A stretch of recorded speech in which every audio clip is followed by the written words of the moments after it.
Olá, meus amigos, sejam muito bem-vindos mais uma vez ao nosso canal Fundamentos da Verdade.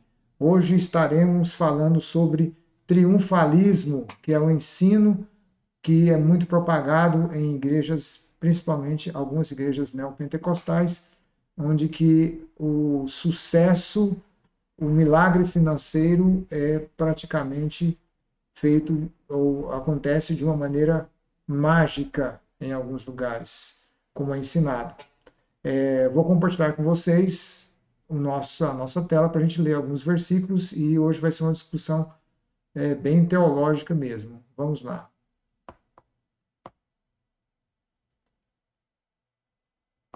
Bem, o texto base é 2 aos Coríntios, capítulo 2, verso 14, que diz: Graças, porém, a Deus que em Cristo sempre nos conduz em triunfo. E daí vem a palavra triunfalismo. Por meio de nós, manifesta em todo lugar a fragrância do seu conhecimento. Porque nós somos para com Deus o bom perfume de Cristo, tanto nos que são salvos como nos que se perdem. Para estes, quer dizer, os que se perdem, cheiro de morte para a morte. Para com aqueles, os salvos, aroma da vida para a vida. Quem, porém, é suficiente para essas coisas?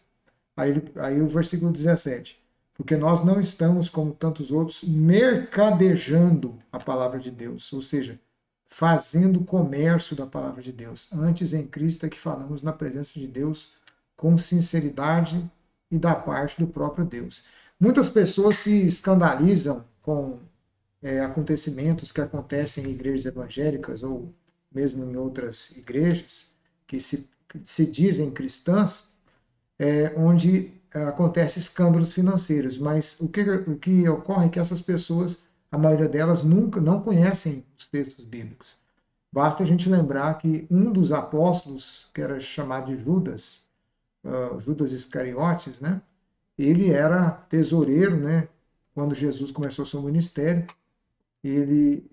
a Bíblia diz que ele subtraía, ou seja, ele roubava daquilo que era lançado na sacola de ofertas. Então, isso não é um tipo de novidade. Então, Paulo mesmo, lá no primeiro século, já existiam essas pessoas que mercadejavam, faziam comércio das coisas sagradas, né? Inclusive, isso é chamado de simonia, né? Baseado na história de Simão, que está em Atos capítulo 8, do verso 18 a 20, que você pode ler depois na sua casa, a gente não vai ler o texto, nós temos outros textos para ler que são mais importantes. Aqui em 2 Pedro capítulo 2, verso 1 diz assim: Assim como no meio do povo surgiram falsos profetas, assim também haverá entre vós falsos mestres, os quais introduzirão dissimuladamente heresias destruidoras, ou ensinos destruidores, até o ponto de renegarem o soberano Senhor que os resgatou, trazendo sobre si mesmo repentina destruição. Muitos seguirão as suas práticas libertinas e por causa deles será infamado o caminho da verdade. Ou seja, má fama, né? Também movidos por avareza farão comércio de vós. Então a Bíblia já dizia há muito tempo, e isso já estava acontecendo na época de Paulo. Isso aqui não é apenas uma profecia para hoje, isso já estava acontecendo na época dele. Tem mais um texto aqui de Timóteo, 1 Timóteo, capítulo 6, no verso 3 em diante.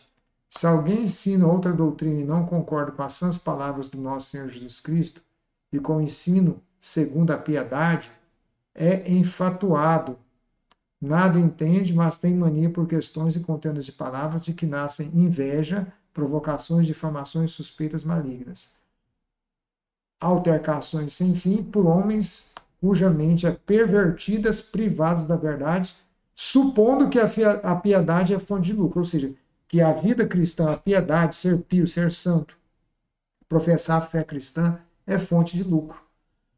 Aí o apóstolo Paulo fala, verso 6, de fato, grande fonte de lucro é a piedade com contentamento. Quer dizer, é fonte de lucro, mas na vida eterna, né? Não nessa vida. Aí diz aqui, porque nada temos trazido para o mundo, nem coisa alguma podemos levar dele. Tendo sustento e com que vestir, estejamos contentes. Né? Ora, os que querem ficar ricos, aqui ele vai falar da avareza, né? Não é simplesmente a pessoa desejar ficar rica. Tanto que está marcado aqui embaixo a leitura, vocês estão vendo na tela, o amor ao dinheiro, né?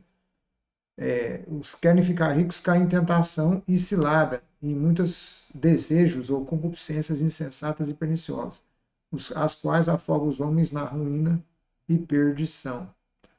Aí diz aqui, porque o amor do dinheiro é a raiz de todos os males. Então, a pessoa que ela é avarenta, a Bíblia diz que é idolatria, né?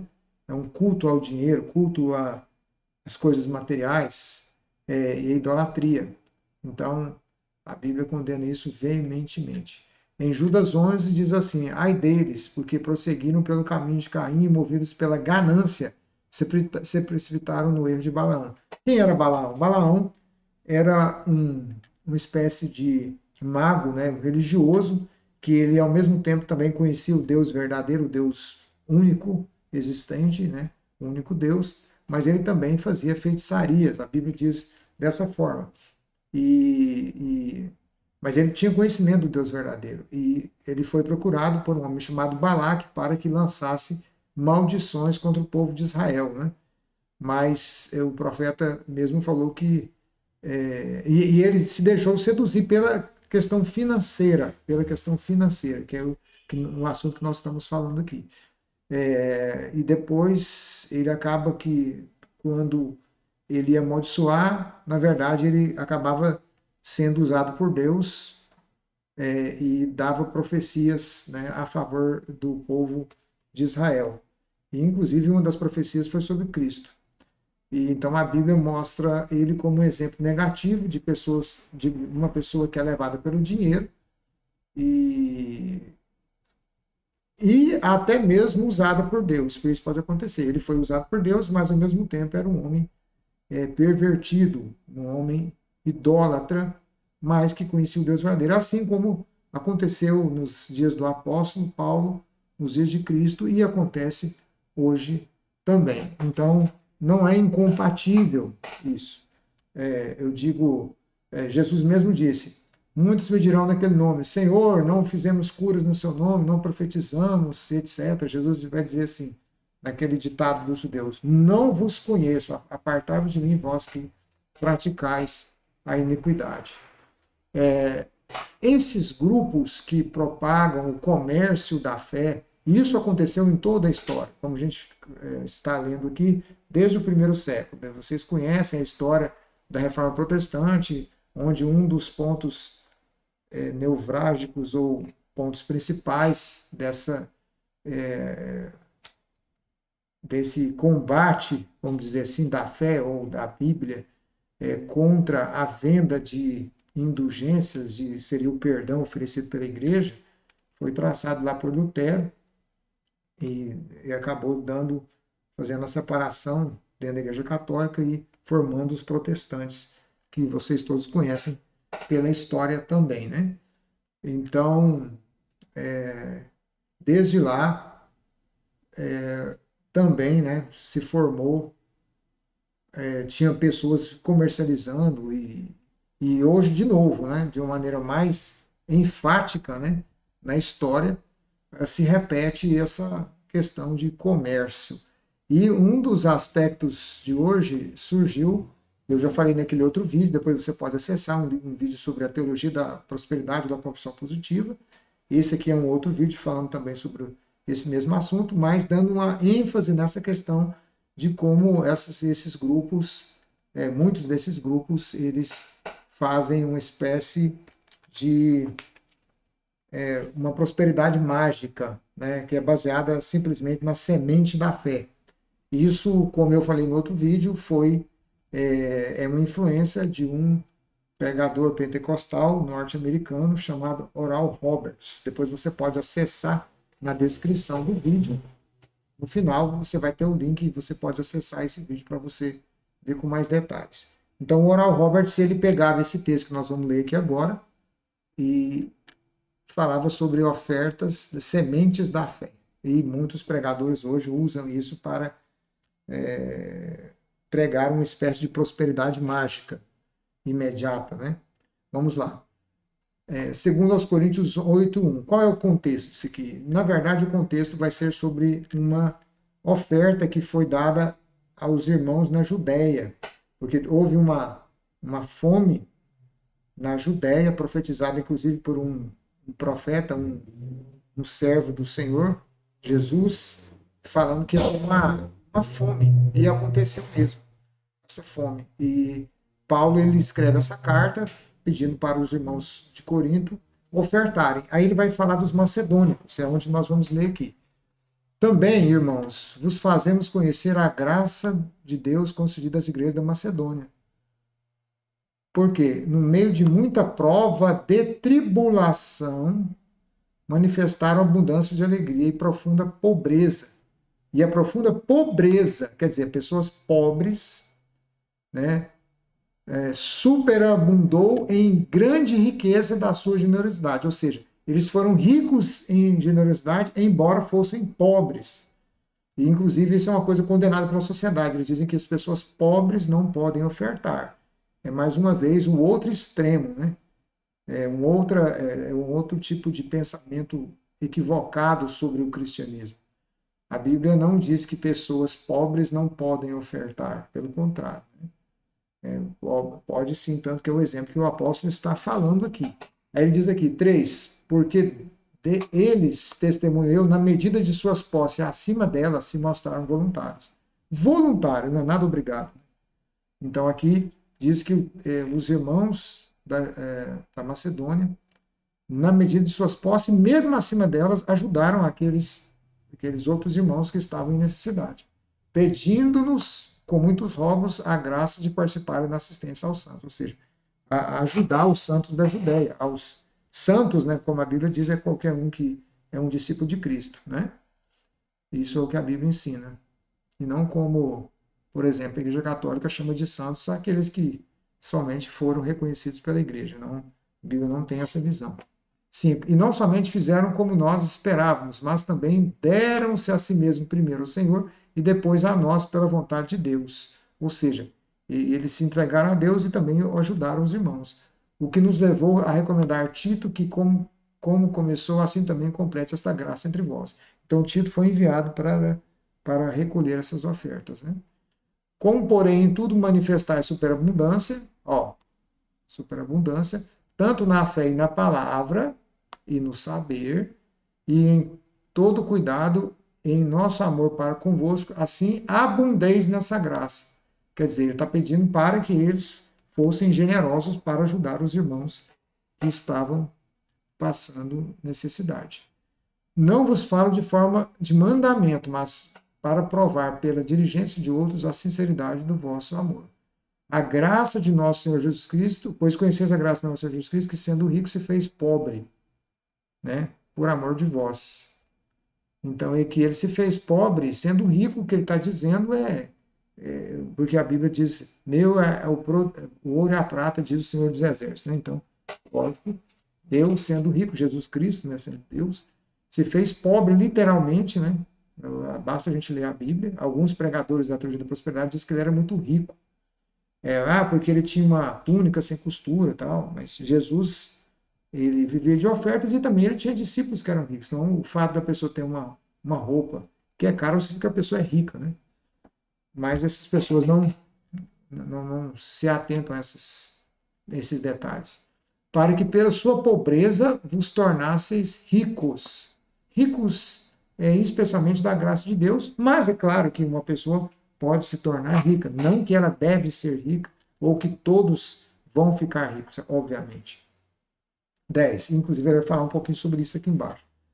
E nisso dou a minha opinião, pois a vós outros que desde o ano passado principiastes não só a prática, mas também o querer. Convém isto. Completai agora a obra começada, para que, assim como revelasse prontidão no querer, assim leveis a termo. Ou seja, que eles deveriam ofertar. Eu vou pular essa parte aqui, né, para a gente ser mais objetivo em relação ao vídeo, não estender muito. Aí ele continua, na 2 Coríntios 9, verso 5, portanto, julguei proveniente recomendar aos irmãos que procedessem entre vós e preparassem de antemão a vossa dádiva, ou seja, a vossa oferta, para que esteja pronta como expressão de generosidade e não de avareza. E isto afirma: aquele que semeia pouco, também pouco se ceifará, e o que semeia com fartura, com abundância, também se fará. Aqui entra um princípio interessante. Ele está comparando essa oferta com o fato de semear. Então, você tem, vamos pensar em dois fazendeiros. Um semeia bastante, trabalha bastante, e o outro trabalha pouco, semeia pouco. Qual? Aí, a lógica que a chuva vai cair, são vizinhos. Né? Vamos supor que a terra seja igual. Quem vai colher mais?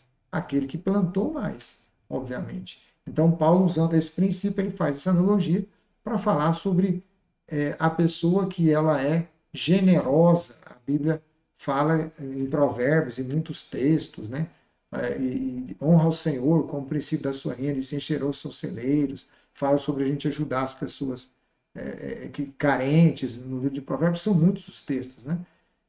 Aqui diz assim: cada um contribua segundo tiver proposto no coração. Quer dizer, é tudo voluntário, não é obrigado. Não com tristeza ou necessidade, porque Deus ama quem dá com alegria. Ou seja, Deus aprova somente a oferta que é dada com alegria, não com tristeza, com dó, né, com ganância, com avareza, etc. Né? Tem pessoas que fazem trocas também, né, que é o caso aqui desses grupos da teologia da confissão positiva. Deus pode fazer-nos abundar em toda graça, a fim de que, tendo sempre... Agora, olha que interessante. Aqui Paulo, ele fala que a pessoa que realmente ela contribui, né? Claro que não é uma coisa mágica, porque a Bíblia não ensina que é só você contribuir.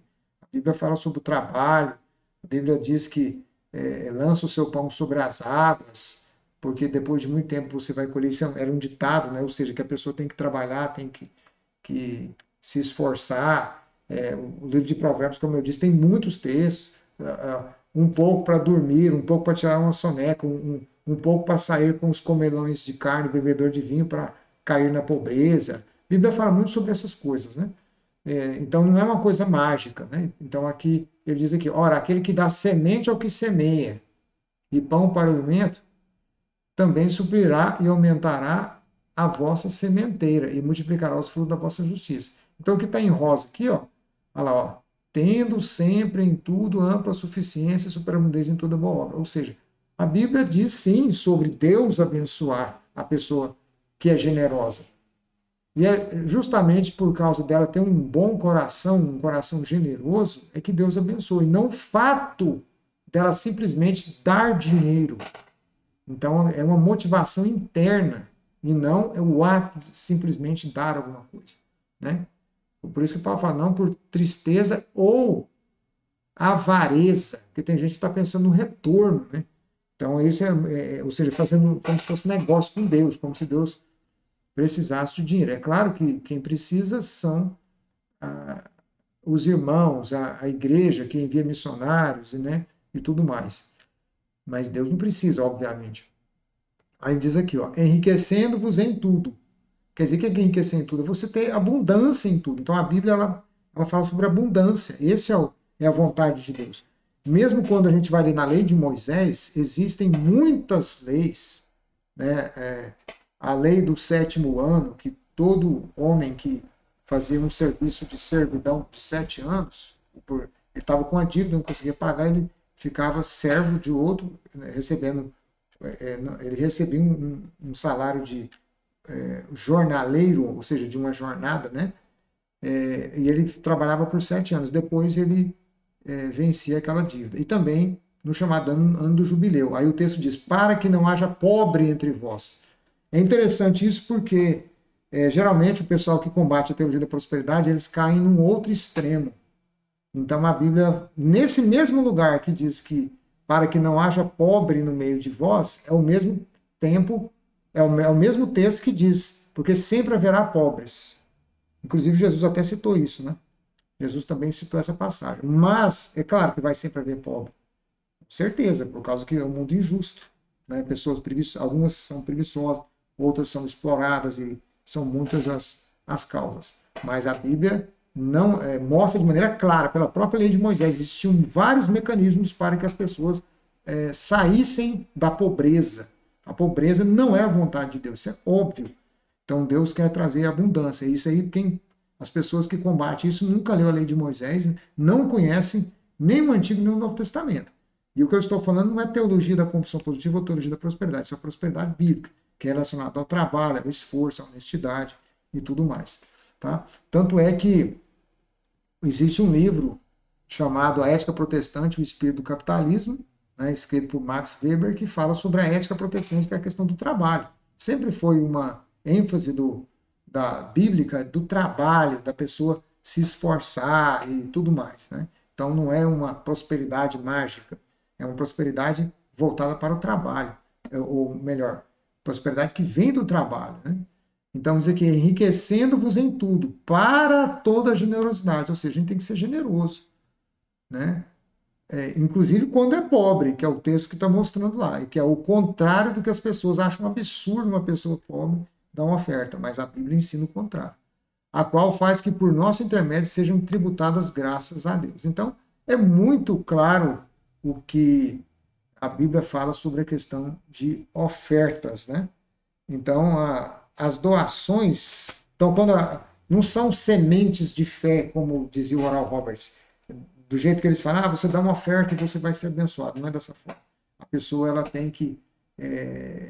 tem que fazer de coração, não por ganância ou necessidade. O que é ganância? A pessoa dá oferta para ser abençoada. Não. Isso, a motivação está completamente errada. Né? Então, não faz sentido essa doutrina ensinada por esse homem que já faleceu, né, chamado Oral Roberts. Então, ele que trouxe aí para a teologia da confissão positiva essa questão de ofertas como meio de prosperar, vamos dizer assim.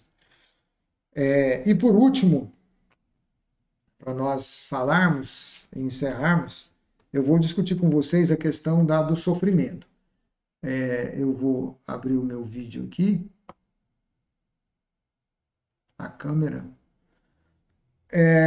Geralmente, o pessoal da teologia da confissão positiva são acusados de dizer que é tudo mar de rosas, não vai ser sofrimento, e não é bem dessa forma. Existe uma simplificação e a gente tem que ser honesto com o que esses livros falam. Eu mesmo já li dezenas de livros do principal expoente da teologia da confissão positiva, que é o Kenneth Hagin, e, na verdade, ele não diz que as pessoas vão ter um mar de rosas e nem que não existe sofrimento. Então, portanto, quando algum teólogo, ele usa textos, abre textos bíblicos, né, sobre o sofrimento, sobre as aflições de Cristo, por exemplo, lê em Tiago lá, bem-aventurado aquele que passa por várias provações, porque a prova da vossa fé traz crescimento, etc. Eles conhecem esses textos e eles falam que esses textos geralmente está relacionado a perseguições e aflições. Inclusive o Kenneth Hagin, nesses livros que ele escreveu, ele pega até aquela passagem que aquele que larga pai, mãe, filhos, etc., né, por amor do evangelho e casas, receberá 100 vezes mais com perseguição. Então, na verdade, os teólogos da confissão positiva não dizem que a vida é um mar de rosas, como eu vejo simplificações, vários vídeos aí, eu gosto muito do YouTube, né? Um aplicativo predileto meu, que eu mais assisto, e agora, né, estamos nesse canal, eu vejo muitos, a maioria erra nesse aspecto, eles não falam que a vida é um mar de rosas. Na verdade, eles pegam textos, né, como por exemplo o Salmo 34, e é verdade, isso é bíblico. Muitas são as aflições do justo, mas o Senhor de todas as livra. Jesus disse, no mundo tereis aflições, mas tem bom ânimo, vence o mundo. Agora, é claro que você vai vencer uma aflição, não é sempre da maneira que a gente acha que vai ser solucionado, que nós vamos vencer. Por exemplo, por exemplo, o fim da vida, uma morte. Meu avô morreu, um exemplo, com 90 anos. Aí eu vou orar para ele ressuscitar com 90 anos. Faz sentido isso? Quer dizer, isso é uma aflição. Quando morre um parente, uma pessoa mais próxima, um amigo, etc., a gente fica sentido. E Deus nos conforta. Tem pessoas que não conseguem superar à morte. Elas entram em transtorno de ansiedade, transtorno depressivo maior e muitas outras coisas. Então, quando a Bíblia fala que sobre o triunfo, isso diz respeito a vencer as dificuldades, que é uma coisa óbvia. Se é triunfo, quer dizer que é uma vitória. Se é uma vitória, é sobre uma tribulação. Então, a própria palavra triunfo já implica em uma tribulação. Você só vai ter vitória se você tiver uma luta, obviamente. Então, eles não negam que as pessoas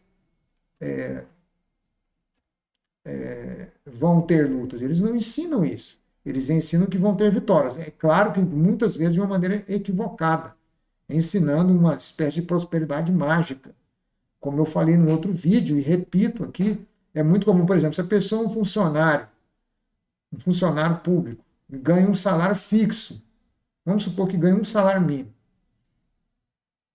Como que o salário dela vai subir para 2, 3, se é um salário determinado? Não tem condições. A pessoa pode dar ofertas pode dar um carro de oferta, pode dar uma casa. Vai aumentar o salário dela? Óbvio que não. Então isso não faz sentido, esse tipo de coisa. Né? Não tem base bíblica para essas coisas. Algumas campanhas, as pessoas acham que é simplesmente ofertar, elas não, ou seja, a pessoa não se esforça para melhorar o seu desempenho, o seu trabalho, fazer outros cursos, se aperfeiçoar, e que é uma prosperidade mágica. Isso não funciona. Não adianta também usar palavras da fé, confissões positivas. Eu sou rico, eu vou prosperar. Não, não, não. Isso não funciona. Isso não funciona. Por quê? Porque, como eu expliquei no outro vídeo, quando a Bíblia fala, se tiverdes fé, não só fareis o que foi feito essa figueira que secou, mas se disseres esse monte, passa daqui para colar, ele há de passar. Sim, isso é literal, como eu expliquei. Assim como Josué ordenou que o sol parasse, ele parou. Mas por quê? Porque foi uma ordem de Deus. Não foi uma coisa que vem da cabeça dele. Assim como Elias. Elias, quando ele desafiou os profetas de Baal, a Bíblia fala que ele fez segundo a ordem de Deus.